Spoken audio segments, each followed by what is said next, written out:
Here we are in Prague, along with, it seems like, most of the rest of the world. 100,000 people. It seems like it. Looks like our sort of town. Yeah, lovely old town so far, and we've had a bit of a look at the famous clock. So that's sort of in the centre of town. We're staying not far away, and we're looking forward to having the next few days exploring the town. 4-hour trip from Vienna to get here was fairly easy. There's a little bit of spitty rain coming in. I think we've got a bit of that for the next few days. So we're going to spend the next hour or so just Getting our bearings, having a bit of a look around. Looks like loads of places to eat, which looks good, and it looks like a whole lot cheaper than Vienna, which always is a good thing. And not much diesel. Let's rock and roll and have a wander.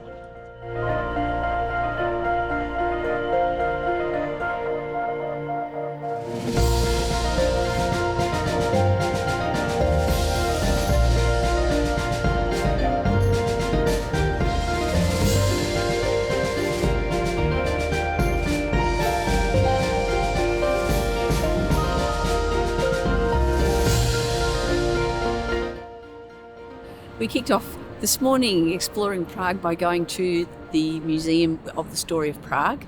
You can buy the tickets online or at the door, and as you move through the museum you use your phone, and it has different audio that you can download as well as some virtual reality stuff. It gives you a bit of a history of Prague from the Middle Ages through to today. So that was a kind of good way to give us a bit of an overview of some of the things that we could explore in the city.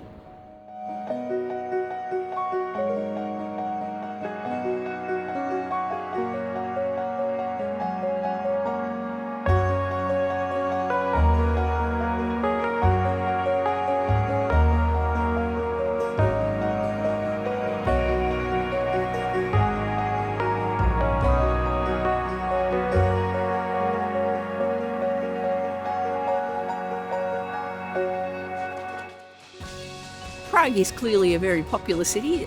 Some of the spots like the Charles Bridge have just been absolutely teeming with tourists, and if you stand outside the Astronomical Clock on the hour to watch it do its thing, watch the disciples wing past, you won't be the only person there. So if you want to get a bit of a look at the clock without everybody else there, and you're not that fussed about watching those disciples go whizzing around, try it on the half hour. Or early this morning there was really nobody there, so that would have been a great time to have a look.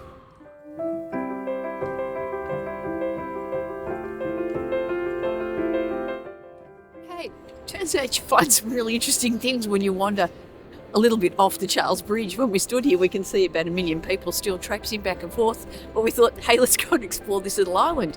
And we came down here, and there's these really weird-looking creatures running around. They look like a beaver. They've got a long tail like a rat.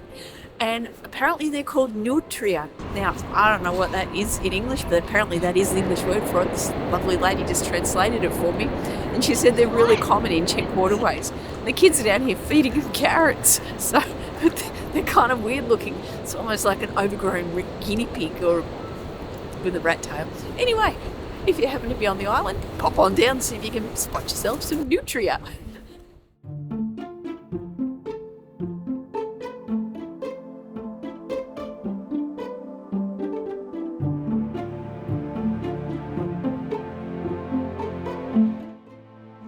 This morning we have crossed over the river away from where we're staying. So we've been in the old town and we're across on the other side from the old town, and we've just been for a wander through the Wallenstein gardens, which are part of the Parliament buildings, and there are some beautiful gardens here with some peacocks wandering around, along with some other tourists wandering around as well. And the outside of the gardens and the wall is really plain. It's just a plain wall with a single door, so you don't really know what's behind it. And then once you come in, you've got these beautiful gardens, and then up the far end you've got what they call the cave wall, where they've tried to simulate a cave with stalagmites and stalactites and all that sort of stuff hanging down, which looks a little bit cool. So a pleasant little oasis in the middle of a busy tourist centre. And no charge to come in, just wander in and come and have a look. Yeah, pretty good. And again, it just shows that the middle 200 metres of Prague is crazy busy with tour groups and obviously riverboat cruises that are bussing in to have a little bit of a look. You've only got to get out about 400 metres and it is nowhere near as busy. So if you're after a little big piece of tranquility in the middle of Prague, wander on over here. You'll have a very nice place to sit and enjoy some quiet time.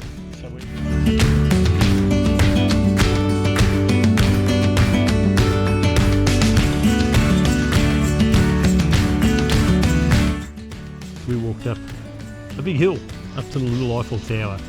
Peter does love a big hill. I needed a bit of big hill for my training, and it was good. We're sort of up in this massive park with this beautiful wall behind us, lovely views all the way across Prague on the way up here. Which were quite spectacular. We were really high. Yep, there was a mirror maze in there, but we didn't go in the mirror maze. And there was also that little Eiffel Tower you could have climbed to the top of, but it was just a great big spiral staircase, and I could not convince Susan to go up any more stairs. She had had enough. I was done with stairs. But it's a lovely park to have a walk through, and we're on our way now to find the monastery to see if we can have a look and see what's to be found there. All right, let's find a monastery.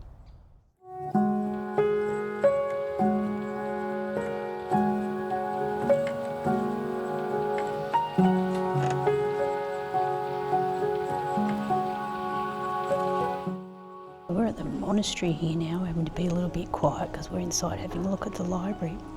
But you can see here, they've got a narwhal tusk. But back in the day when they first found this tusk, they thought it belonged to a unicorn. So the people at the monastery were super interested in all of the history and science. So the collection here, full of seashells and cool books, reflects the interest that they had in all of this stuff.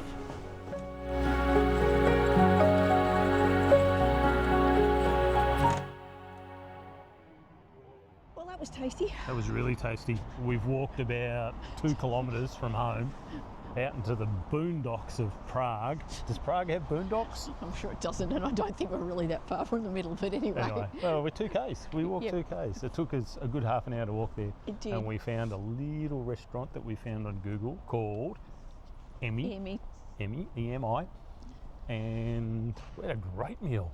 It was really good Asian food. You know, when you can't eat any more ribs, pork knuckles or schnitzels. Yeah, which is right now. We've had the full experience. So we've walked a couple of miles to Emi, and the food was amazing. And eating Asian food, which probably is our favourite food anyway. And we've eaten so much we can barely walk. Yes, I'm suffering from eating too much pad thai. And it cost us about 40 Australian dollars.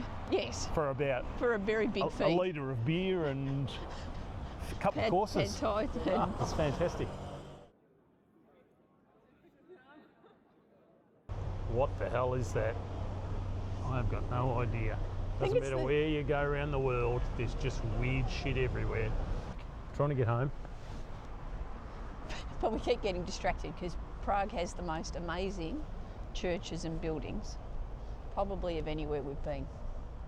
The city of Spires, somebody said it's called. Yeah, and it certainly is exactly that. It's magnificent. Oh, there's Susan. She's got that which way do we go next look on her face. Oh, it's the barter sign. It's the barter sign. Oh, I have to take that from my mum who worked her whole life on the factory floor at Barter. And we only just found out that Barter is actually originally a Czech company. Yeah, it is. I'm not sure if we're actually going to be able to see that. But there you go, Barter Shoe Company. There you go, Mum.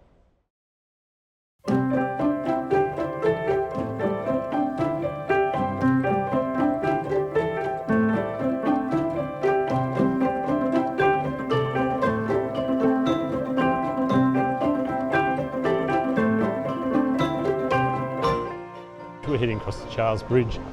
It's about 10:30 in the morning. We've had breakfast, slow start. Our plan today is to head up to the castle on the hill.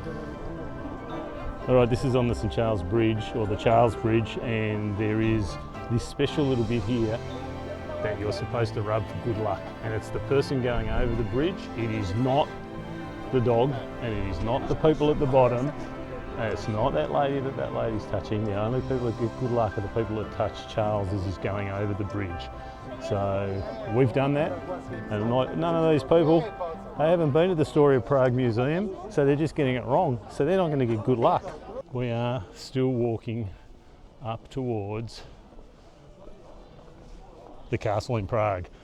Susan hasn't got a microphone on, but it doesn't matter because she's puffing so hard she wouldn't be able to talk. So yeah, a lot of stairs, a lot of climbing, but that's what Europe's all about. Beautiful view on the way up to the castle, and for 2 seconds there's no people. Alrighty, we have got into the Prague Castle and we are confronted by another massive church, more spires, and of course more people. It's fairly impressive, even though I've seen about 45 castles on this trip.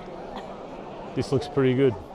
But Susan loves her castles. She has dreams of being a bit of a princess. So there you go. Here is the line weaving all the way across the square. This is absolutely crazy. I don't line up for anything. So there's the front. This is the Disneyland queue, and the line is all the way over there.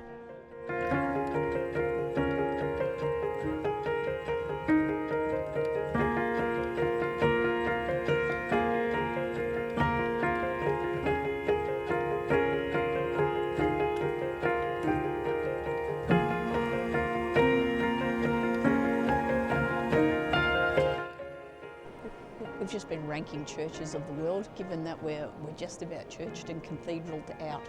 So based on our travels so far, number 1 pick goes to the churches of St. Petersburg. Pretty hard to beat that sort of Eastern Orthodox goldness.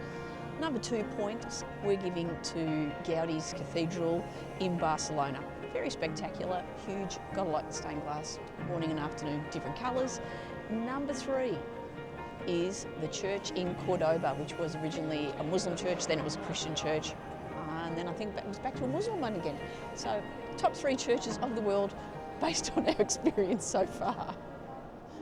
Okay, here we are at the front of the palace, the castle, whatever it is, for the changing of the guard, and you're not going to see it because I couldn't be bothered. Oh, come on. I couldn't be bothered. It's like crowds of people, I'm not pushing to the front of that. The guards can change themselves. Still don't know what's going on. There's a whole lot of blokes marching all over the joint, round in circles. These poor fellas just want to go home. Okay, I think something big's about to happen. They're playing the Star Wars theme, so something's about to happen. Yep, there we are.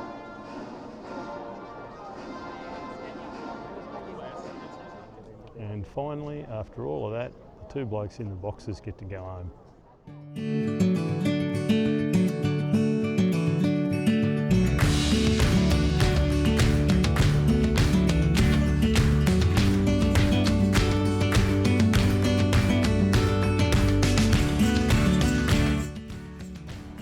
Susan is very happy with herself because she's found the gingerbread shop. I don't know why that's so special, but we're very happy about it, and we're about to eat gingerbread before we go and find a restaurant for lunch. Okay, here we are, Ristorante Marina. Yep, right on the river, and the Charles Bridge in the background. Susan has decided she is going to eat mouflon, which we have decided is a goat native to Cyprus, which looks, not a goat, a sheep native to Cyprus, which could well be mistaken as a goat in a bar late at night. Anyway, she's going for the mouflon. I'm going for the grilled salmon. It's a nice.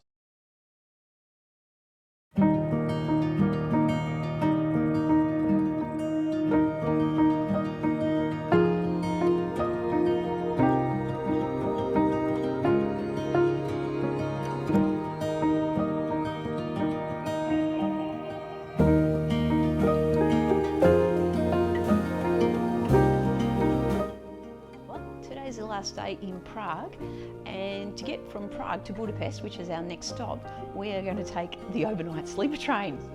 Seemed pretty exciting when I booked it, and then it was like, okay, train doesn't leave until 10 o'clock tonight. How are we going to fill in the day so that we are not up to about 50,000 steps before we need to leave? Fortunately, we've been able to get a late checkout on the hotel, and we're going to go and have a bit of a slow lunch today, which is something we haven't been doing very much. So we booked a restaurant. Initially we were going to get the restaurant for dinner, which would have probably worked nicely, slow dinner, and then it's over near the station, bit of a wander into the station, but we weren't quite on the ball and booked it in time. But we're going to try it for lunch instead and then have a bit of a quiet wander, and then we'll show you what it's like getting on the train and how to fill in a day before you take the train.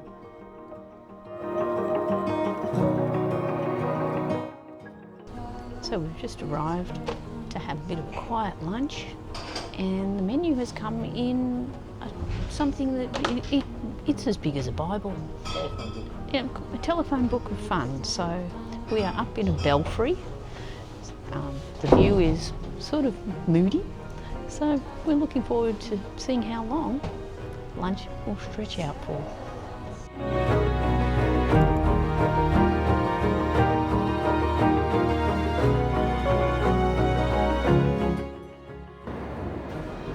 Here we are at the National Museum.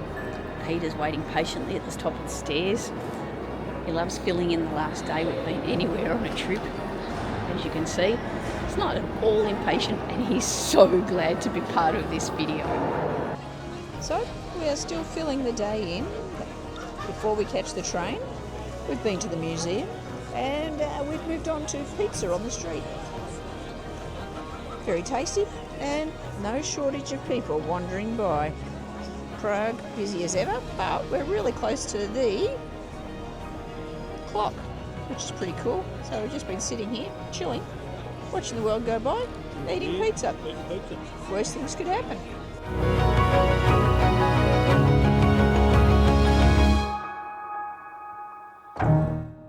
We are heading up towards the station. The day has passed quite quickly. It's a lovely city to be walking through of an evening. You can see at the end of the mall here that we're walking up, that was the museum that we've spent the afternoon having a bit of a look at, and now we're not that far from the station.